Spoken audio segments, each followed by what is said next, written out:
Well, good morning and welcome to this recording of Between Two Candles, Episcopal 101. This morning we have with us the Canon Dr. Maxine Thevenot, Director of Cathedral Music and Organist. Is that basically correct? I think that covers all the bases. It covers all the bases. So I'm so grateful you're able to join us Thank you for inviting me. for this pre-recorded. Even though this is pre-recorded, this is a lot of fun. I get to spend a whole hour just talking with you, and then people get to be a fly on the wall. Hi, people. So you're in your role as cathedral organist. You do what we see on Sunday mornings. You play the organ, you direct, you play the piano. You also rehearse the different choirs, the different people. You organize all of that. But there is a lot behind the scenes that I bet you do that we don't get to see on a Sunday morning. It's the fruits of that we see. But what we don't see are the long Tuesday evening rehearsals and the days spent practicing or choosing repertoire. So could you give us a little bit of what you do during the week? Well, from week to week, of course, the liturgy is what dictates everything. Yeah. And with our lectionary cycle, we kind of work with our lectionary cycle to, as the musicians at the cathedral, I think we work to enhance what is going on liturgically.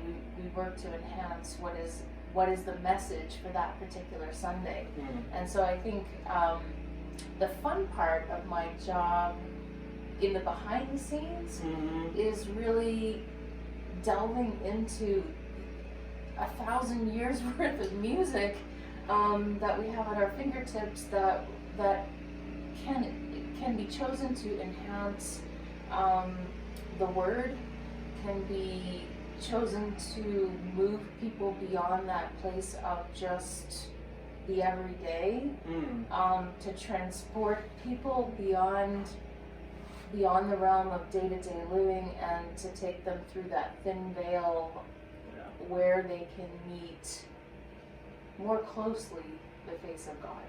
I love that, because you're right. What you're doing with music, not just choosing something from the 1,000 years of history, is integral to liturgy. It's integral to formation, our lives as Christians, our lives as Episcopalians, as Anglicans, all of it in this stew, really. And it's beautiful. And I love the way you invited us into that language of kind of thinning the veil, that really unique holiness between our realm and the realm of God, where God dwells, which is just right there. It's right there. I love that. So what is liturgy? That's kind of the topic that we were here to talk about, is liturgy and music, but what is liturgy? Liturgy for me it's a calibration tool. It's like a vehicle for us, I think, to calibrate our lives, to sort of dial into that particular radio channel or telos, if you will, and to for an hour in that communal moment, in that time frame, to just reassess, recalibrate, reenact the Paschal mystery. I mean, in essence, that's what we do every single Sunday. And it's part of that recalibration that we spend time in community intentionally, focused on not only that Paschal mystery, but it's a little bit of the Good Friday, it's a little bit of the tomb, it's a little bit of the Paschal mystery, and then it's a little bit of the Acts of the Apostles, all kind of mixed in there, so that then we're sent into the world kind of renewed in this recalibration, right? It's the sense of we come to the table with the hope and perhaps even expectation of letting go and being filled up at the same time. So it's this wonderful wheel of coming with a sense of self, coming with a sense of the need for other, and being replenished and having enough then to nurture those around us, and it's this sort of continual wheel. It's like, I like the image of if we carry whatever our burdens are, whatever joys and concerns and sorrows, carry them to the altar just to have them broken open. Right. So that then we can, like you said, receive even more to then carry that to our neighbor. Mm-hmm. I love that. So within the liturgy, music and liturgy are just, they're inseparable, really, as parts of the thing that renews or recalibrates us to that life in Jesus and that life in Christ and God. And so with your role, how does your role seek to, or what your ministry is in music, how do you seek to renew or refresh or recalibrate people? I see my role as one primarily of being a facilitator, one that can bring together, to unify, to create community, to instruct, to mentor. Because being a musician, there's different facets. You know, you've got to bring along all of that sort of professionalism of your musical self. Right. But then your responsibility in a sacred community like this is to bring people wherever they are in their musical journey and in their spiritual journey through music together, to breathe together, to bring their vulnerableness together, to allow that vulnerableness to then be potentially replaced with or nurtured with a sense of confidence that's brought about by communal singing.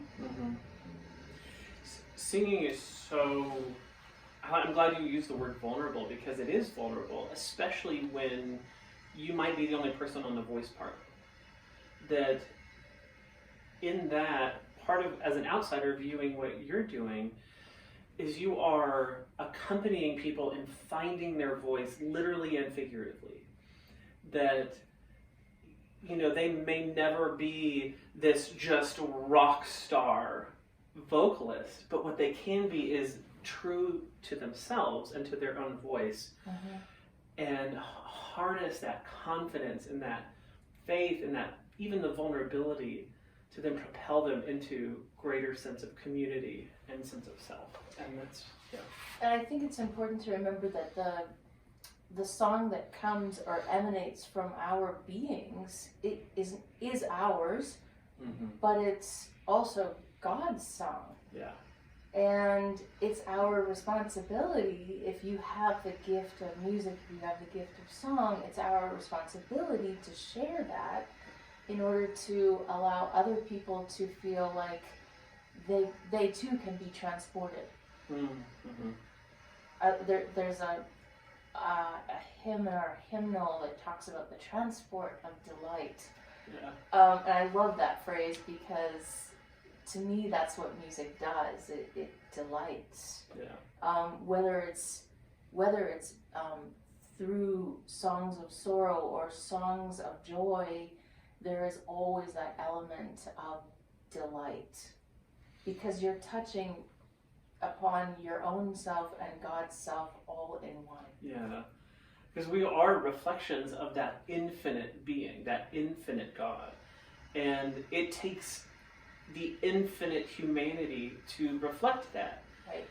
And part of that is breathing together and being together in music, or being together even in the congregation when we experience and allow the music to flow over us. One of the physical things that I really find is interesting about being together in community is the longer you're together, the more attuned to one another's bodies you are, even when you don't realize it. That heartbeats can start to synchronize, and breath becomes something that you share.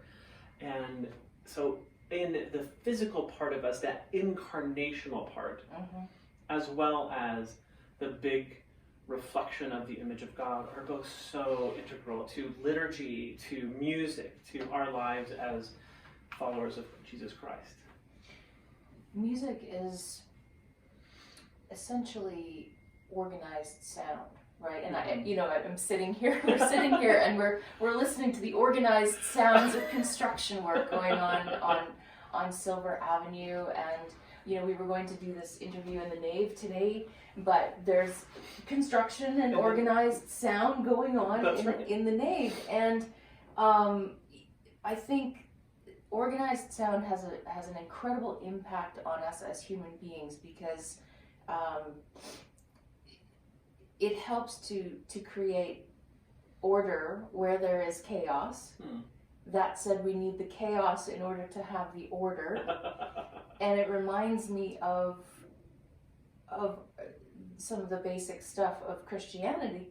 Jesus was there to make us feel a little uncomfortable in our seats. Mm-hmm. And music does that too, with the idea of discord and concord, and how those two ebb and flow and work together to create harmony within the universe.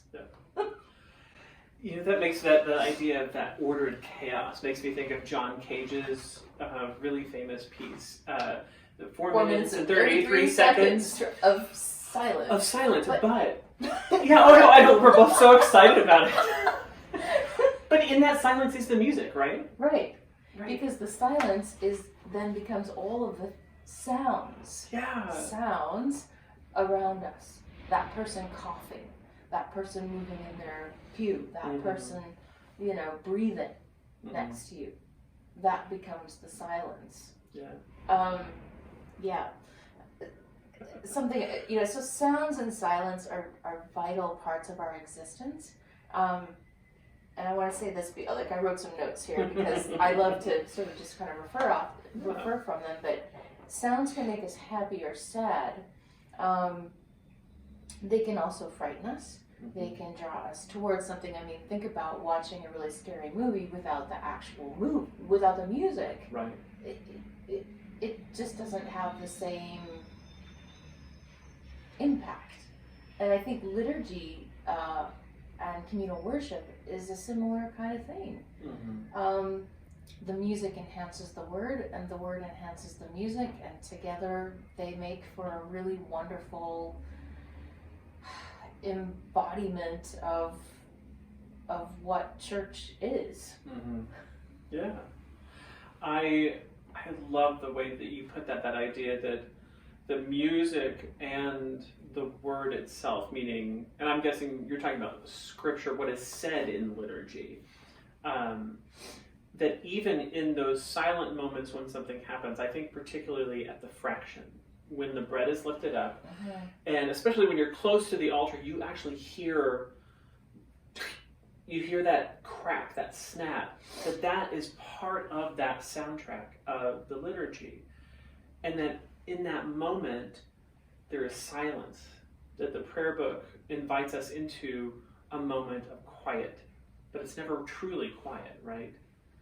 It's the quietness of our spirit so that we can be invited to hear that great chorus of angels, that we know what's happening is so miraculous and incredible and mysterious that the silence can allow us and invite us to hear something greater, that the sound of silence can be so deafening, that it is so great and incredible. And so, and music plays a part in that too, where I imagine these great, especially a cappella pieces, when you cut off and the sound lingers because of the space, and the space right. invites that. And we've all been to concerts, for example, when you have that communal experience as an audience where you just heard a really incredibly beautifully prepared passage of music given to you by the artist, yeah. by the musician. And then there's that happy clapper. Yeah. That person who breaks that silence a little too soon. Mm-hmm. Oh yeah. And you just want to strangle that person because you're like, no! The silence is part of the piece, mm-hmm. before, during, and after, right? Mm-hmm. I think it was Mozart who said that silence is as important as the notes on the page, because that's what creates the drama. And as you said, that noise, that's part of the drama. It's part of the drama. And the silence that precedes and follows is part of the drama. I don't know why it made me think of this, but the movie A Quiet Place, which is a horror movie, has no quote-unquote musical soundtrack. It has no strings, no rumblings, no drums, nothing. The soundtrack is the noise that they are experiencing. So walking on sand is part of the soundtrack, the rustling of the corn stalks, the shucking of the corn, the crumpling of the leaves, the swish of fabric, all of that is part of the soundtrack. And in liturgy, we have all of that layered with music and silence, and so it is the full human experience embodied in less than an hour, sometimes. And then we shake it up, and then we're supposed to do what with it? What happens then, right? What is the goal of liturgy is to send us into the world refreshed and renewed, or and to recalibrated, share. right? And to share and invite others to come and recalibrate with us. Yeah. That invitation of being part of the community, being part of the body of Christ.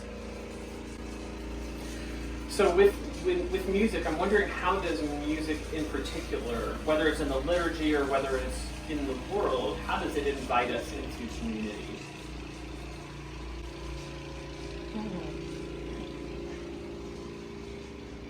How does music invite us into community?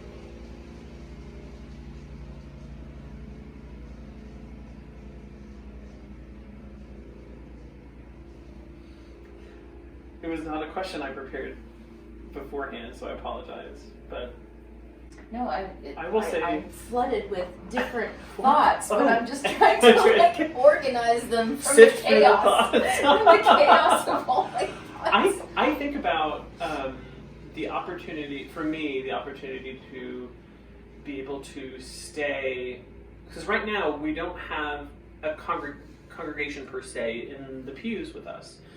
And so for me, as a priest, there's no procession in or out. And so I get to sit in that moment with the community present and experience the entirety of a postlude, which is kind of rare. Because if we were in maybe the after times when we would have a procession out and we would all be filing out, I would be in a line, I'd be greeting people, all of that, and so the music would just happen. And right now, I've been invited by the music and by necessity, really, to be in this community where we are all, well, I mean, not in a bad way, trapped in this space together, where we get to fully experience a moment that we're never going to hear again, that it's live. We're never going to be able to experience the same way, that whatever piece of music it is, the same way again, twice. It's just not going to happen. True. That live music like that invites us into an experience that is so unique, even if it's just 3 people in the room, that those 3 people are forever in community together, because they've all experienced something unique that will never happen again that same way. That's kind of where I come to it, is especially live things, that it will never ever happen again the same way. No, and I mean that's the conundrum, if you will, of rehearsals, and when choirs gather together and we make music in our rehearsal time, and sometimes what we do in rehearsal is infinitely more experiential and more touching, if you will, than what we're able to do on a Sunday morning. Don't ask me why. I don't know. No. I think there's a psychological process there that goes for everybody, whether it's probably delivering a sermon to yourself versus a sermon to 200 people in the room looking at you, right? There's a difference there. And the goal is to replicate that vibe, that feeling that you get in a rehearsal sometimes, that lightning, that thunder, that crackle in the service, right? But vice versa, sometimes what can happen in a service is something you've never been able to achieve in a rehearsal because of the people that are there to receive it and the people that are there to then go after. Right. There's that reciprocal vibe within communal worship and communal and liturgy that is like no other. Yeah. You know, and I think that's why in these times of the pandemic it's so challenging, because we're having, for the 2 or 3 of us gathered, or the 5 or 6 of us gathered, we are having to be that electricity for each other every single Sunday. And believe you me, congregation, we miss you. We miss you. We miss you terribly. And because we miss that exchange. And it does take that community, that lightning and thunder, like you were saying. It takes that, because I know, I mean, in my former life as a performer, in my life now as someone who speaks and who teaches, that even one person with whom I can make eye contact makes a world of difference. That I can see when they're engaged, and then when they're not, I'm able to react to it and feed off of it, because I can feel their energy, they can feel mine. They know when I'm passionate about something and I can offer that, and they can then offer it back to me. And singing is a conscious engagement. Liturgy is a conscious engagement. It's processing, it's standing, it's kneeling, it's verbalizing, it's responding, it's all of those verbs. Liturgy is a verb. It is a verb. And to sing and call a community to song is a conscious effort to work within and against oneself. Think of the breath. You have to push the breath through your vocal folds in your larynx, right? To create sound. Right. That's an effort. That's a conscious effort that doesn't just happen. No. And it's for me as someone who has sung for a long time, it's the breath, it's that conscious effort of the force that it takes to vibrate the vocal folds, and it's also the conscious effort of expansion so that I know where it's vibrating, that I know that in my body where my resonant chambers are, and to physically and metaphorically harness those so that then I can do the best I can to project the story I'm trying to tell to people out there, whether I'm singing in English or not. Right. And it's that same kind of physical and metaphysical effort that we're putting out in the liturgy. That even virtually, when we're here in person, and I get to be with you or Dean Christie or whomever is present on a Sunday morning, that with you we are creating that environment. And when you're at home, you can also participate in that same creation of environment, because you are still participating in liturgy regardless of the distance between computer and screen. Absolutely. That you find and can create that moment that you might not be experiencing it the whole hour. You might, your focus might be diverted to, why is someone walking where they're not supposed to be walking? Why, at least that's for me. Or trying to flip a page on my iPad and flipping 2 or 3 pages, or just exiting out of the program and then vamping and trying to reopen it while I'm, so you might not be there the whole time, but even for a moment, the veil, you can experience that lift, and the veil becomes thin, and you experience the closeness of God. And the veil might come back down, but that's okay. Yeah, absolutely. That's totally okay. How many moments of clairvoyance do we experience on a daily basis? Oh. If you're lucky, once. Right. I mean, if I'm lucky, it's once a month. When I experience that true sense of clairvoyance. And that's if I'm paying attention. And that's the other thing. And that's why we have the Holy Spirit to kind of keep nudging us every so often. Hey, pay attention, you know, be engaged, be active, be responsible for your own sort of sense of focus, you know, within liturgy.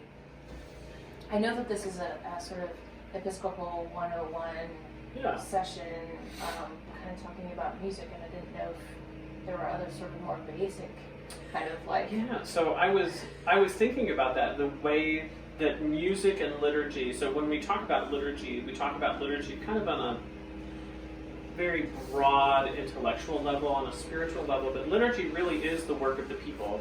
It is literally what we're doing when we're gathering together as a worshiping community. And music is a part of that. And music helps us to understand the flow and the shape of liturgy. And so I'm wondering, what are some of the points that music has that helps us to understand and figure out where we are in a service, just practically, that can be those hallmarks where we go, okay, I know where we are, I'm not lost. Because the liturgy can be really confusing sometimes. It's still confusing to me, so I can't be the only one where I get distracted and then I come back and I'm like, do we turn the page? No. And then I'll hear a cue, I'll say, oh no, I know where we are. So I'm wondering, what are some of those hallmarks for music that can help us understand where we are in the liturgy? Well, I think, you know, our Book of Common Prayer is so wonderfully laid out. Yes. And anything that's in there that says, you know, you could say this, you could easily sing it as well, and vice versa. I mean, anything is quite interchangeable in that way. And I think normally I think we've found a really good middle of the road, if you will. We're not sort of high church, we're not low church, we're sort of middle of the road church where we've got a good balance between sung word and spoken word. And I think the way that they complement each other and follow one another throughout the course of the hour that we spend together communally is, as you say, helpful demarcations for like, where are we? Right. So, you know, oh, we're on this hymn. This hymn is just before the gospel, so we must be leading into something to do with the New Testament, or something to do with a parable, something that we can adapt and adopt to our own lives. Or we're just listening to the choir. It's my time to reflect on what it is that the choir is offering. You know then that you're probably at the midpoint of the service. Right. You're at that transitional spot. I don't know if that's what you meant by your question. No, this is exactly what I meant. Okay. I mean, yeah, you're right that there are times when, and I like how you said, you know, there's a hymn that we're coming up on the New Testament or the gospel lesson, and hopefully something revelatory. Yeah. In that. Almost like a prelude. It's almost like a prelude to this, what is the climax of the first part of the service. That's the way I think of it. Right. It doesn't always happen that way. No, but that's my aim. Right. It's to sort of, and here's a little prelude, a little sort of forward, if you will, of what you're about to hear, about the story that you're about to hear. Sometimes it's a commentary, sort of like a pre-game show, pre-game show commentary on what you're about to hear.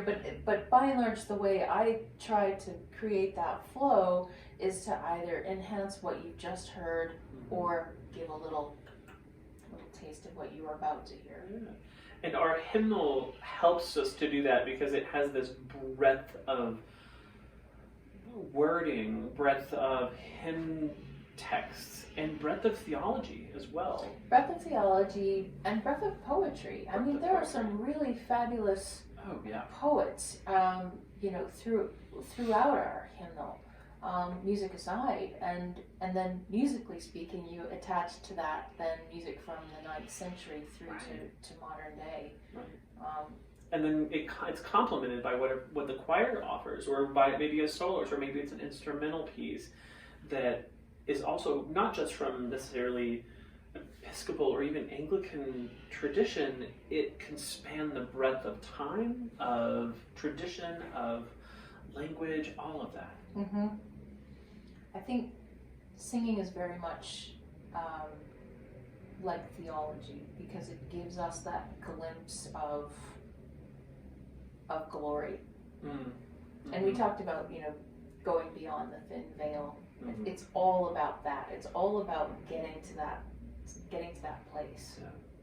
There are so many different, not just from our tradition, but from many traditions, that people grow up with songs or particular hymn texts mm-hmm. or tunes that throughout someone's life can really be that guiding force to find and pay attention to when the veil is slightly lifted. I know for me, there's a balm in Gilead that is one of those that from my very earliest years, I was able to hum the tune and then eventually learned the words all the way through. And it's still one of those kind of core things for me. We can talk all about theology of it or whatever, but there is something to say about music that it embeds in us memory, it embeds in us emotion, and it also invites us to find where the veil has been lifted. And I think, there's something about music that attaches itself to our DNA in a way that text sometimes cannot, mm-hmm. for some. Right. For me, I can probably start off a hymn with the first line or so of text, but I won't remember it all mm-hmm. after that. But I can sure remember the tune. Yeah. And that's just the way my brain works. I know that there are other brains that can remember all of the words, right. And that's a gift. That is not my gift, but that I know that is a gift of others. Yeah. It is not a gift of mine, except for a very small handful of things. But the tunes, I could sing you a tune all day, right. And there are tunes that we have in our Episcopal hymnal, and it's funny. There was one not too long ago where we did verse 1, verse 2, and verse 3, and it only had 3 verses. But growing up in a different tradition, there's a 4th verse, and I immediately did the first line of it in my head, thinking, oh, that's right, Lord, we don't have that. Just grateful that I didn't do it just out loud and just was loud and proud with it. But, but the tune really spoke to that memory, mm-hmm. and it sparked something. And so tunes, regardless of word, still are able to teach us and still able to imprint upon us something, whether it's through the liturgy, or I even think of tunes that are associated with texts that paint pictures in our head. Mm-hmm. And I think of Psalm 23. This mm-hmm. last week, we did that hymn with the poetry kind of attributed to Psalm 23. Mm-hmm. That I can think of that tune and immediately it paints a picture because I know that it's parallel to that incredible song text. Yeah. That the image in my head is not of a tune on, marked with little black dots on lines. It's of a pastoral scene. Right. And how incredible it is to be able to paint that mm-hmm. with and have the imagination and creativity within yourself to depict that. Right. And connect with God in that way. And instrumental pieces do this. I know organ pieces do this, but solo instrumental pieces do this. Even vocal pieces do this. Even when you're not paying attention to the words because you don't understand the language they're speaking, still will invite you to paint that picture within yourself and mm-hmm. within your head. Mm-hmm. As director of music and as somebody in charge of a large choir program, if I was to just give this particular group of people something just very simple every single week as their diet, mm-hmm. they would get bored very quickly. Mm-hmm. And so part of my job is, I think, to push them in new ways, not too fast, not too far, mm-hmm. And to allow them to experience different kinds of music through the eyes of different kinds of composers. Mm-hmm. And one of the cool things that we do here at the cathedral is that we commission a new work at least once a year, Mm-hmm. Pandemic aside, but we commission a composer who writes specifically for our choir, for Mm-hmm. our people, for our congregation, because I feel like we have this incredible community here that really gets it. Mm-hmm. They get the value of music and the value of the connection between the music and the word. Mm-hmm. And working with composers, living composers, who can then say, I think this text Mm-hmm. will help your congregation to continue to grow through music. Yeah. It's a very powerful thing. Yeah. And then to take those things on tour or to record them and share that to a wider community is a huge gift. It's beyond doing music just for the sake of doing the music. We won't see the benefit Right. of all of what we are doing right now at the cathedral. We won't see that benefit for decades to come. Yeah. It'll be really cool to come in future self Yeah. to see the incredible work of this community, Yeah. what it has done, and how that will benefit the congregation of the future. And how people have been formed not only within that, what we're calling liturgy on Sunday morning, within that hour, through music, through word, but how as a people group, an entire community is doing the work together because we have been formed by the music, by the liturgy. And so we go into the world to do the liturgy that God has given us to do in Jesus Christ. Where we are formed and know and can sing those songs that propel us into that work. That's the part I think you're saying we won't see, because we don't. It will take decades. Yeah, and for that. you know what we see in the immediacy, in the moment now, when all of these individuals coming from their various walks of life come together. What we see when they open their mouths and they make that effort, that conscious effort to sing and to make music together, we see things like all those wonderful words. Envy goes out the door. Jealousy goes out the door. Yeah. The individualism goes out the door. All of those things no longer matter. Right. Because we're there to make a collective self. A collective self that then reflects the God. Reflects God. I don't know if that makes any sense, or if I'm just like, ooh. It is that even just momentary reflection of something so infinitely beautiful that we get a glimpse of it in that moment. And it takes us paying attention to that. And I think that's the hard part. But that's what we're invited into, through all of this. Yeah. Through this Episcopal 101, liturgy and music. This is pretty heady stuff. It's pretty heady stuff we did. It's kind of fun. But it's fun. Like, this is part of it, because this is part of our tradition of, whether it's at the cathedral or as a church as a whole, that it is not just what we're doing and forming in that moment on a Sunday morning. It is so far beyond that. It is for the future generations that we are creating and participating in something beautiful. It is for the benefit of the past generations that we continue.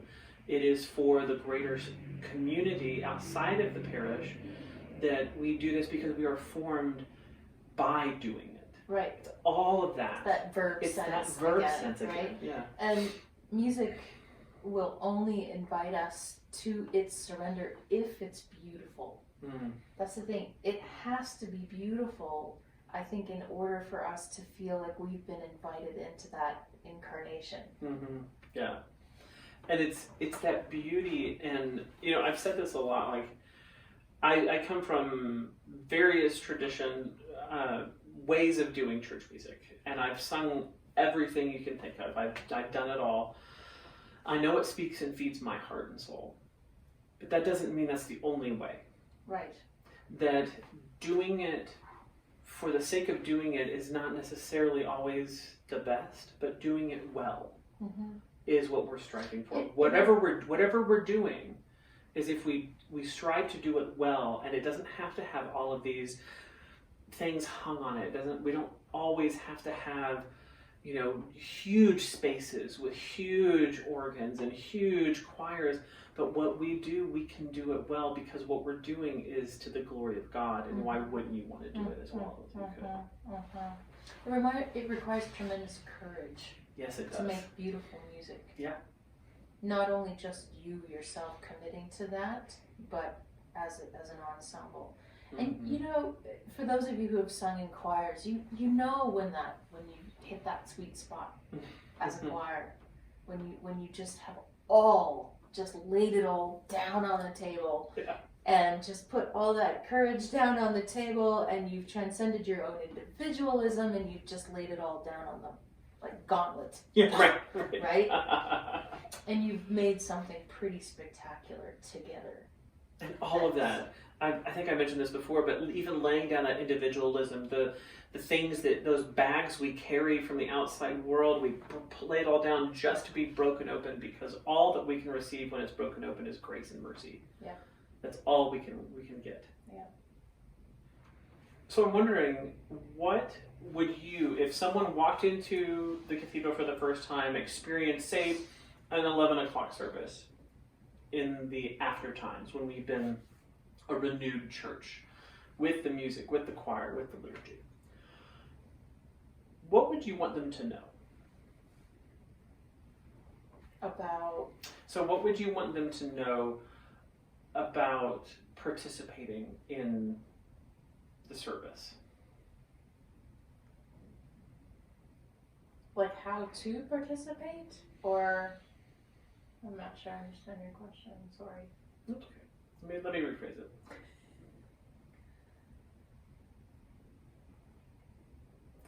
So I imagine someone steps into our cathedral for the first time. They've either are completely unchurched, they're coming from a completely different tradition.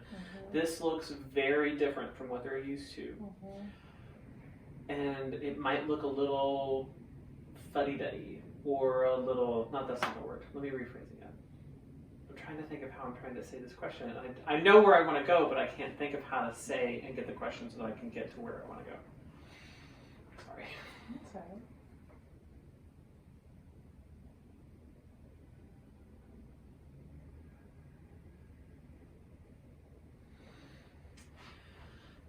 So someone walks into our doors for the first time, and they are experiencing this music, they're experiencing the liturgy, and they are lost in more than one sense. They're lost maybe spiritually, they're lost literally in the service, because it can be kind of confusing if you're not used to it, especially if we use a prayer book. I'm wondering what advice, or how would you want to invite someone into a sense of our service without saying this is how you have to do it? How would you say you are invited to allow music or whatever to wash over you? How would you invite someone into a place like that?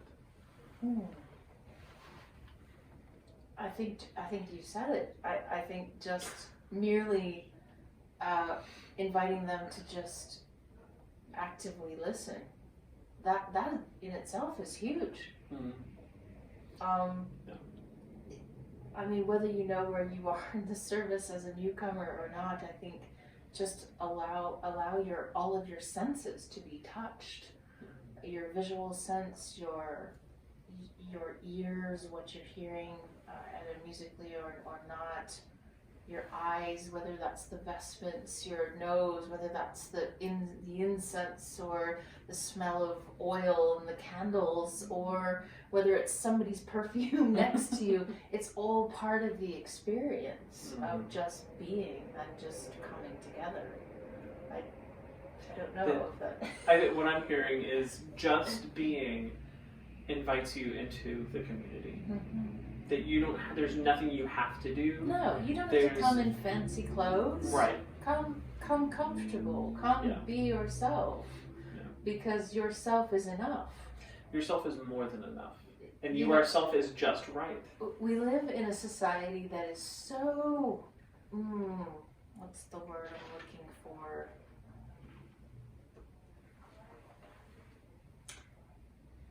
Contempt of the body. Mm-hmm. We live in a society that has contempt of the body. Physical body. The physical body. And I think there's I'm sure as a priest you probably immediately connect this to the body of Christ and to liturgy in a way that I probably cannot. But I think it is really truly one of the illnesses of our time.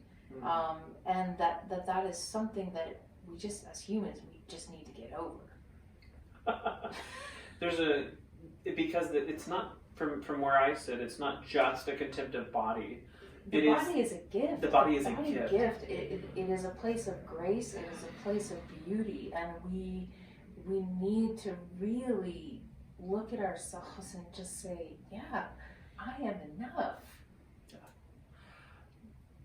Yeah. Can you say that one more time? And I want you to say it to the people watching. I am enough. Because you are enough. Yeah. Because the embodiment of who we are is part of the incarnation. It is part of the body of Christ. It is part of the reflection of an infinite, beautiful God and Creator. It is a gift. It is all of that. And without the body, the physical body, we can't be who we are and we can't do what we do. Right. And without using our bodies, we cannot use our voice. We cannot use our breath to make music, to invite others to live in community with us in that way, to dance into that thin place. And even when we talk about music, I even think about the music of the chaos, that without having the organized chaos together, being together, embodied and incarnated, enfleshed, that we create a music that is pleasing to God. Mm-hmm. Period. Mm-hmm. That what we are, who we are, what we do, how we do, is more, not only enough, it is beautiful. It is affirmed by God because God made us incarnate and has breathed into us. And that is part of who we are. Brilliantly said. Thank you. I get one a year, and I think that was it. So I'm wondering this is Episcopal 101. We've been a little heady, which is a lot of fun, I think. It's been fun. But I'm wondering, maybe whether it's nuts and bolts or just something you might have to offer about liturgy music through your lens. Well, choral music in the Episcopal Church, we are so blessed because we've got, like I said at the very beginning, we've got about 1,000 years worth of music that has been notated and written down to draw from. Mm-hmm. And I think that is not the case in all faith traditions. Mm-hmm. So we are especially blessed in that regard. Yeah. Because every Episcopal community can find its voice through that 1,000 plus years worth of notated music. I appreciate you offering that. That is so beautiful because it's not a single era of that lineage. It's all of it. Yeah, and I mean there are Episcopal churches who their music director has made, along with the clergy, obviously made a decision of like, we are going to do music from the 14 and 1500s. We're going to do Renaissance polyphony, and that's our identity. That's part of who we are as this little microcosm of the Episcopal Church. Mm-hmm. Here at the cathedral, we do the full gamut. Mm-hmm. During the pandemic, we have exercised more so music from the 9th, 10th, and 11th centuries because monody, that single line chant, has been easy to do during the pandemic, and we're lucky to have it. We're lucky to have that at our fingertips. that said, man cannot live on monody alone. And so for those of us who like polyphony, and those of us who like some of those pieces from the Victorian era and who love music of the modern day, I think there are so many fabulous modern day voices out there that are drawing from plain song, that are drawing from Renaissance polyphony. I'm thinking people like James Macmillan or Cecilia McDowell, or people we've had here, Philip Moore, Andrew Carter. All of these people have the knowledge and experience of the last 1,000 years of music and are reparceling that. Yeah. And we get to benefit. We get the benefit of that in the here and the now. And so with not only our voices as individuals, where we are able to find that through the practice of liturgy and the practice of music, we as a community, even as an Episcopal church and embedded in the Episcopal branch of the Jesus movement, are able to find our voice for the greater world through all of this, that all of it comes together. It all does tie together. Do you have any questions for me that you have thought of, or things you would like me to address? What are you most looking forward to in the after times? In the after times, I have many things. They all come flooding in. One of the things is being able to really an honor to look out into a congregation and look at the eyes of all the people that have called me here to the cathedral. That's something that I'm really looking forward to. That thunder and lightning. And for me, it's the eyes of the people that I get to see. Well, thank you so much. This was a lot of fun. Thank you for inviting me. This was so much fun, and hopefully we get to do it again, because we can pre-record. And while this is pre-recorded, you're invited to send in questions. We love to have more dialogue about this. This is Episcopal 101. That doesn't mean we can't have Episcopal 102, just liturgy and music. This is a conversation that I'm still growing in. I mean, faith in music and faith and music, those are topics that I'm sure we could both just gab about, for centuries. Oh, absolutely. and only scratch at the surface. Right. And so please send us questions. Please send us write comments. I know that I'm happy. I'm sure Maxine is also happy to address or answer anything, and do our best to help you find the connection that you have with that verb of doing the liturgy, whether it's in the church or in the world. And so thank you so much for being here. Thank you, Spencer.